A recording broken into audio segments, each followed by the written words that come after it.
It was just past 2:30 p.m. on the 11th of July 1979. A van screeches to a halt outside Crown Liquor Store, part of the Dadeland Mall complex in Miami's Kendall area. Two masked men jump out, both carrying semi-automatic weapons, and enter the store. Their targets, two men inside, Jimenez Paneso and his bodyguard Juan Carlos Hernandez. Police would later describe the scene as a Wild West shootout, the first time that the now notorious moniker Cocaine Cowboys was used. A hail of bullets had not only killed Paneso and Hernandez, but also injured two employees of the liquor store. And the carnage was not just restrained to the interior. Bullets had cascaded around the busy parking lot outside, and it was simply miraculous that nobody else was hurt. The assassins fled the scene before dumping their van at the other end of the parking lot. Inside, police found scores of weapons as well as bulletproof vests. A war wagon was how one officer described it. But the perpetrators of this brazen attack in broad daylight in a busy Miami suburb simply melting away, the shooting became one more step for the city towards cocaine anarchy. This wasn't the first drug-related murder in Miami during this period, and it certainly was not going to be the last, but it was a shocking wake-up call for a situation that was rapidly spiraling out of hand. Miami's drug war had exploded into life. If the 1960s had been all about marijuana and LSD, then the mid to late 70s and 80s was when cocaine ruled all, and Miami was its undisputed capital. But that's not to say that cocaine was new. The white powder had by this point been commonly used for well over 80 years. The isolation of the cocaine alkaloid was achieved in 1855, but for 40 years or so after that, it was primarily used for medicinal purposes. Towards the end of the decade, its popularity began spreading to recreational use and as a way of boosting productivity. In some parts of the country, the drug became popular among workers in factories, textile mills, and on railroads, but fears, along with an excellent negative public relations drive, effectively squashed its use almost completely in the first 2 decades of the 20th century. The cocaine craze roared back into life in the early 1970s and quickly became a great crowd pleaser in discos around the country. This was helped in no small part by a Colombian man that you might have heard of, Pablo Escobar, and his friends from Medellin, who began shipping staggering amounts of coke into the United States. By 1975, they were smuggling 40 to 60 kilograms, that's 88 to 132 pounds of cocaine into Miami every week via airdrops over the Everglades. From there, it trickled out to sellers across the United States, and an ever-growing number of people began making a fortune off America's thirst for cocaine. And the vast riches were never more apparent than on the streets of Miami. If you've ever seen Scarface, Netflix's Cocaine Cowboys, or their recent series Griselda, you've got a pretty good idea of what came next. An estimated 70% of all the cocaine entering the US came via Miami during peak years. With over $7 billion laundered annually, the city was experiencing a dizzying ascent to stardom, earning Miami the title of drug capital of the world.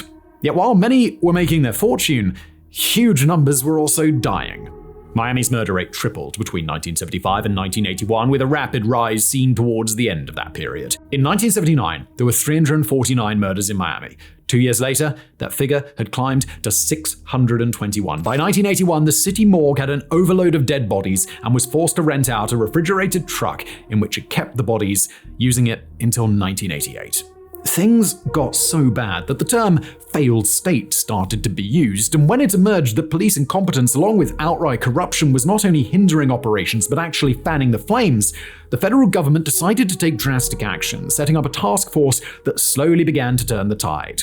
Gradually, the authorities started to gain the upper hand, and many of the colorful and savagely violent characters who had torn Miami apart were either jailed or killed. This was a wild time to be in Miami. Staggering riches, a sumptuous nightlife, mountains of cocaine, and violence on an unprecedented scale. A major reason that the Miami police and later federal law enforcement failed to slow the booming murder rate was their unwavering assumption that all drug bosses must have been men. Not only was this incorrect, but the one they missed was arguably the most bloodthirsty.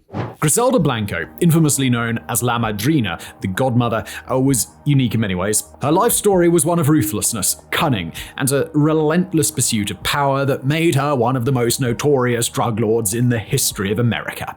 This is a woman who was married 3 times and either directly killed or had somebody kill all 3 of her exes. She had 3 children by the age of 21, a 4th named Michael Corleone with a 3rd husband who had also been a bodyguard. Born in Colombia, Blanco's criminal career began at a young age, but it was in Miami where she truly made her mark, becoming a key player in the cocaine trade that swept through the city during this era.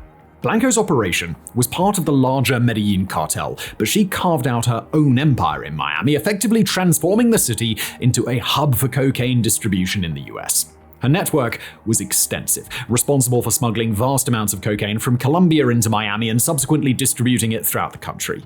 It's estimated that at the height of operation, Blanco was shipping nearly 2 tons of cocaine per month, amassing wealth in the billions. What set Blanco apart in the male-dominated world of drug trafficking was her unparalleled ruthlessness. She was known for a viciously violent approach to handling business, not hesitating to order hits on rivals, traitors, or anyone else she perceived as a threat.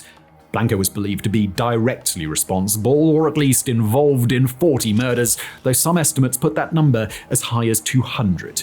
Despite her notorious status, Blanco managed to evade law enforcement for years thanks to good old-fashioned cunning, but also the corruptibility of certain officials and figures in law enforcement. However, her empire began to crumble in the mid-1980s due to a combination of increased law enforcement pressure and internal strife within her organization.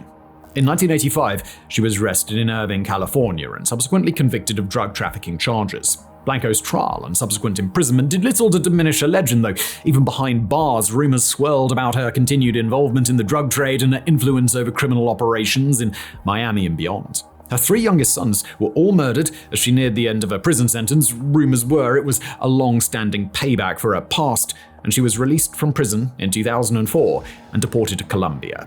She lived there in relative obscurity until the 3rd of September 2012, when, as she was leaving a Cardizo butcher shop on the corner of 29th Street in Medellin, she was shot twice by a man on a motorbike. She died, perhaps ironically, in a manner that she had often directed her own assassins in back in Miami. From the ferocious godmother to the party time boys, Salvador Sal Magluta and Augusto Willie Falcon, known as Lam Muchachos, were pivotal figures in the Miami drug trade during the 1970s and 80s, with their business dealings eclipsing even Blanco's. Born to Cuban immigrant families, Magluta and Falcon began as small-time marijuana dealers before transitioning to cocaine, which proved to be a far more lucrative venture. In 1978, they accompanied an old friend of theirs to Coconut Grove's Mutiny Hotel at Sailboat Bay, commonly referred to as Hotel Scarface thanks to its prominence in the film, a place that was about as clean as a teenage boy's bedroom. There they were asked if they were interested in moving 30 kilograms, that's 66 pounds of cocaine, and things took off from there. By the early 80s, Magluta and Falcon had established themselves as one of the top drug trafficking duos in Miami. Their operation was vast and it was sophisticated, with authorities eventually labeling them responsible for smuggling over 75 tons of cocaine into the United States from Colombia,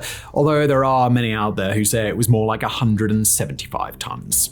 Their earnings reached into the billions, allowing them to lead lavish lifestyles with luxury homes, exotic cars, and powerboats, which they competed with professionally, but could also be used to outmaneuver the lumbering Coast Guard vessels when bringing in cocaine from small islands off Florida. Magluta and Falcon's influence extended beyond the criminal underworld. They were adept at corrupting officials, from law enforcement officers to judges, from prison guards to jurors, all to protect their empire.